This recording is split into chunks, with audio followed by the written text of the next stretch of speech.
Hello, ഇന്ന് നമുക്ക് എടക്കൽ ഗുഹകളെക്കുറിച്ച് അറിയാം.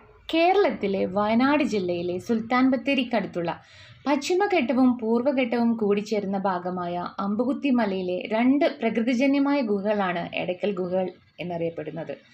ചെറുശിലായുഗ സംസ്കാര കാലഘട്ടത്തിൽ എന്ന് കരുതുന്ന ശിലാലിഖിതങ്ങൾ ഈ ഗുഹയിൽ കാണപ്പെടുന്നു. കേരളത്തിൽ ലഭിച്ചിട്ടുള്ള ഏറ്റവും പഴക്കം ചെന്ന ലിഖിതങ്ങൾ ഇവയാണ്. സമുദ്രനിരപ്പിൽ നിന്നും ഏതാണ്ട് 4000 അടി ഉയരത്തിലുള്ള അമ്പുകുത്തി മലയുടെ മുകളിൽ ഒരു വലിയ പാറയിൽ രൂപപ്പെട്ട ഒരു വിള്ളലിൽ മുകളിൽ നിന്ന് വീണുറച്ച കൂറ്റൻ പാറയാണ് മനുഷ്യനിർമ്മിതമല്ലാത്ത ഈ ഗുഹയെ സൃഷ്ടിക്കുന്നത്. കേരളത്തിലെ ഏറ്റവും പുരാതനമായ ഒരു രാജവംശത്തെപ്പറ്റി സൂചന നൽകുന്ന ശിലാലിഖിതങ്ങൾ ലോക കൊത്തു ചിത്രകലയുടെ ആദിമ മാതൃകകളെ അനുസ്മരിപ്പിക്കുന്ന തരത്തിലുള്ളവയാണ്. പ്രാചീനമായ ചിത്രങ്ങളും പിൽക്കാലത്ത് രേഖപ്പെടുത്തപ്പെട്ട ലിപികളും കാണാം.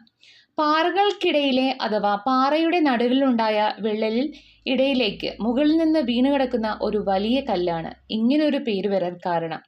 98 അടി നീളവും 22 അടി വീതിയുമുള്ള ഈ വിള്ളലാണ് ഗുഹയെ രൂപപ്പെടുത്തുന്നത്.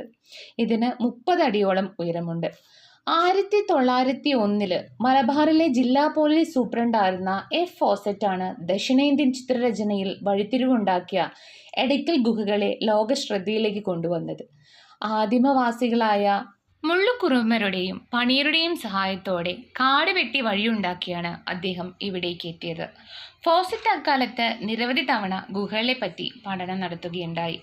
എടക്കൽ ഗുഹയിലേക്ക് പ്രവേശിക്കാനുള്ള ടിക്കറ്റ് നിരക്ക് മുതിർന്നവർക്ക് 50ഉം കുട്ടികൾക്ക് 5 മുതൽ 12 വയസ്സ് വരെയുള്ള കുട്ടികൾക്ക് 30 രൂപയുമാണ്. ഒരു ട്രൈബൽ ലീഡർ നിൽക്കുന്നുണ്ടോ? ഇതാണ് അദ്ദേഹത്തിൻ്റെ back side, same person back side. നമ്മൾ നവീന ശിലായുഗം പ്രാചീന ശിലായുഗം പഠിക്കുന്നുണ്ടോ? ഏജസ്, നിയോലിത്തിക് പാലലിത്തിക് എന്ന് പറഞ്ഞിട്ട് ഇത് നിയോലിത്തിക് ഏജസ് ആണ്. മനസ്സിലായില്ല? ഈ റൗണ്ട് കാണുന്ന ഒരു മുഖത്തിൻ്റെ വളരെ സൈഡ് ഒരു ആനയുടെ സ്ഥലമുണ്ട്. ആ സമയത്ത് അവർക്ക് കമ്മ്യൂണിക്കേഷന് വേണ്ടിയിട്ട് ലാംഗ്വേജ് ഇല്ലായിരുന്നു. 2000 മുതൽ 2500 വർഷം പഴക്കമുണ്ട്. അപ്പോൾ പല പുലിയെ കൊന്ന ധൈര്യശാലിയായ ഒരു നേതാവ് ഗുഹയിൽ താമസിക്കുന്നതാണ് ബ്രാഹ്മി തമിഴ് എഴുതിയിരിക്കുന്നത്. പ്രാചീന സംസ്കൃതത്തിൽ ശ്രീ വിഷ്ണു വർമ്മന കുടുംബിയെ കൊലപ്പെടുത്താൻ സ്ഥിതിക്കുന്നത്. വിഷ്ണുവർമ്മൻ എന്ന് പറഞ്ഞാൽ ആരോട് താമസിച്ചിരുന്നു. അദ്ദേഹത്തിൻ്റെ കുടുംബത്തിൻ്റെയും കുലത്തിൻ്റെയും ഫേസിന് വേണ്ടി എഴുതപ്പെട്ടിരുന്നു. ഇതൊരു വീടായിട്ട് ഉപയോഗിച്ച് താമസ സ്ഥലമാണ്.